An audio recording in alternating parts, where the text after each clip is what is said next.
first of all, a disclaimer. Number one is I am not a lawyer, right? So we're going to talk about ethics and licensing. So that's the first disclaimer. And the second one, this is, as you can see, a work in progress, right? So I don't expect to have all of the answers, and also please consider this as a way of like starting a conversation. Arrow keys. Does it work? Well, it's working there. Just it's not presenting. I don't know why. Oh. Yeah, wonderful. Okay.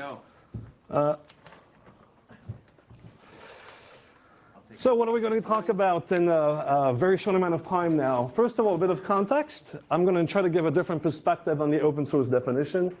We're going to look very quickly at prior art and what's missing from it. We're going to look at the role of corporations in this whole story.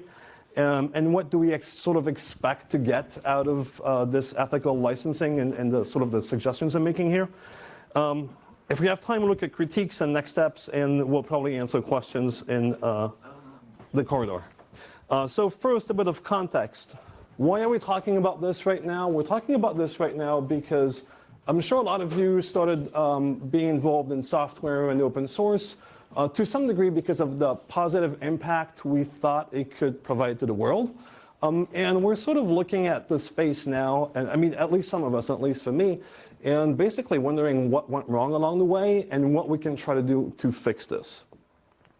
There's also, when you start to see what's happening with technology right now, historical precedent of technology being used in horrible ways in the past.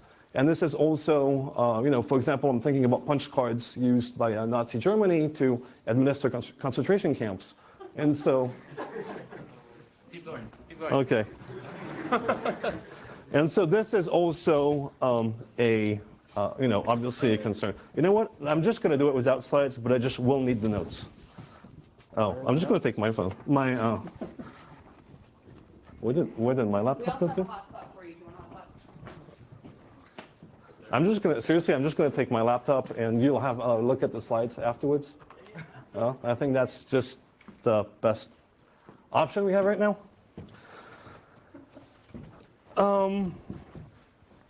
So there was a desire to do something about this issue through. This is a joke, right? Whoever cursed Toby's talk, it's not cool. I'm gonna go under here. No, seriously, you know what? Let's just close this, and I'll. Yeah. No, seriously. Some of the equipment here is magical. Yeah, some of it, yeah. Magical, and this HDMI cable is very magical. I can demonstrate. Okay, I'm just going to hold this here. All right, so there's been previous attempts at sort of like bringing, there has been some attempts to bring these ethical concerns into licensing. And there's also been quite some pushback from what you can call gatekeepers. And that's sort of normal because like their function is actually to be gatekeeping what open source is. So you know, it's sort of fair to some degree. So quickly, three definitions. OSI is the Open Source Initiative. It's a nonprofit that's responsible for certifying what is and what is not an open source license. The open source definition is a set of 10 criteria that the OSI uses to decide whether an open source, whether a license is open source or not. And the 4 freedoms is sort of like the equivalent for free software. So the first thing I want to do is sort of like consider that we could actually desacralize the open source definition, right? And for that, a few data points. Well, one, it was created sort of like in a hurry 20 years ago. It was lifted from the Debian Free Software Guidelines, and it has never been updated since, right? And that's in contrast to, for example, the For Freedom, which started out as 3, right? So there's been updates there. And there is, you know, other, seriously, drop it.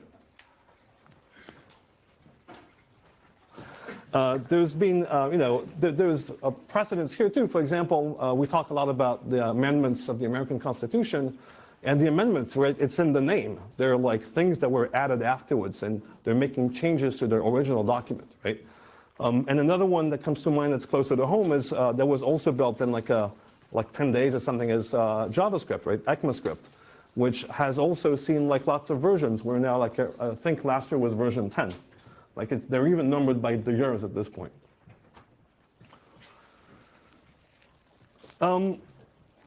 The other way of looking at the open source definition, in my opinion, is also to consider the privileged position that its authors were in when they actually wrote about it. Right? It's a bunch of white male dudes in Silicon Valley with engineer salaries, right?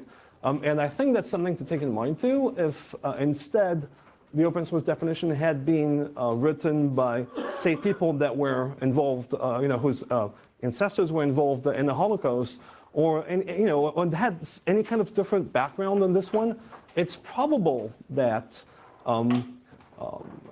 ethical criteria would have been built in from the start, and we would not be having this conversation today.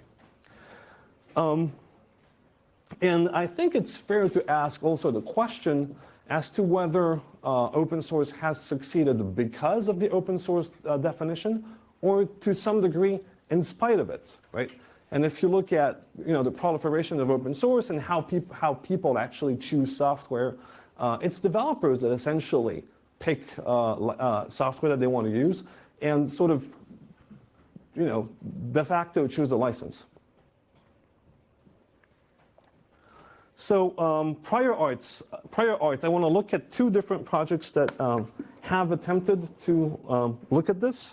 The first one is Douglas Crockford's Good Not Evil license. That was basically the MIT license with a good not evil clause added to it, which read, the software shall be used for good, not evil. Obviously, the problem with this is it leaves the interpretation of good and evil to the courts, which is a legal nightmare that no one really wants to get in. And so basically, Crockford talks about this in a really nice video where he's basically saying he's getting calls on a regular basis from attorneys at different tech firms that ask him to change the license or actually make exceptions for like their particular use case. The video is online. It's really funny. He's a really funny speaker, so it's well worth having a look at it. We'll have the links in the slides. Yeah. The second one is the Hippocratic license by Caroline. I have to actually check her last. No harm about that. Yes. Caroline Ada Emke. I didn't want to mispronounce her last name. So it does a bunch of things that, in my opinion, are really right and a real progress on the existing situation. First of all, it actually solves the problem of defining evil by basically relying on human rights, which is just a well understood body of law that's been ratified in a bunch of countries. It's like that's been used quite a bit and doesn't have like sort of the definition problems. And it also doesn't conflict with the criteria 5 and 6 of the open source definition by really narrowing down what actually is not permitted and making it like specific to actions and not people, groups, or field of endeavor, right? And my argument is like genocide is not a field of endeavor, which I think like, everyone should pretty much agree with this. The problem, though, is that it leaves the definition of human rights violation to the courts, which obviously is a problem when it's a government that's actually making the human rights violation, right? If it's also the government's courts that are making that decision. So that's like sort of, not really enough. And the other part, which I think is actually a deeper problem, is it doesn't have a good, strong adoption story. And so, if we look at actually what's missing, well, one of it is the reliance on an internationally recognized and respected body that defines actual violations of human rights, right? There are such bodies in Geneva. The problem is they're kind of staffed with representatives of countries that have a terrible, terrible track record with human rights violation.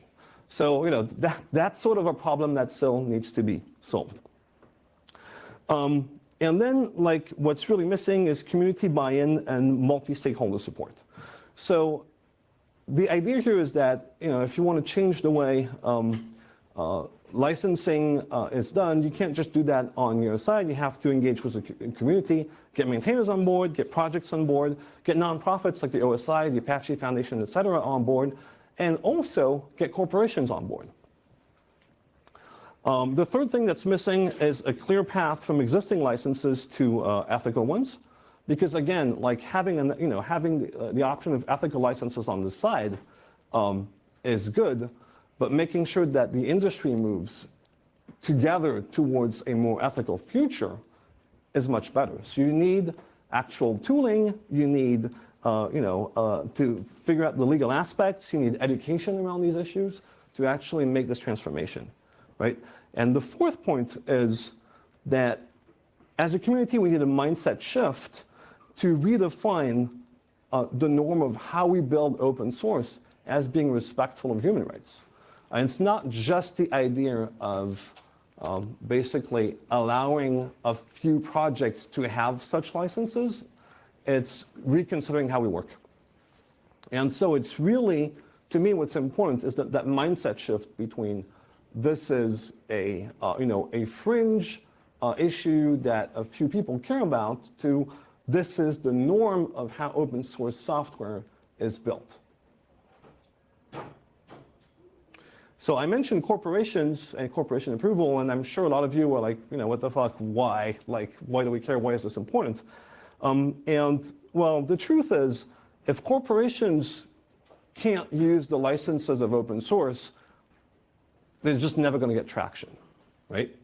And the other interesting aspect to me is that a lot of corporations are in somewhat of a prisoner's dilemma here, in which they would gladly stop having to actually provide software to particular organizations, government organizations that are doing something really evil. But if they do that, they risk losing like the rest of the contracts that the government does, right?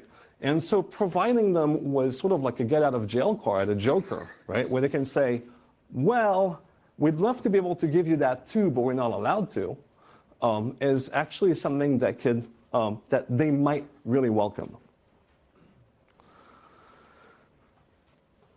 So quickly, what do we actually hope to get out of this? Well, four things. First is putting human rights back at the heart of open source and software development.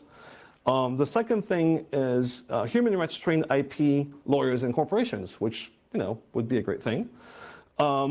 Give corporations an excuse to reject certain projects, and potentially actually reduce the pool of available software for human rights violation.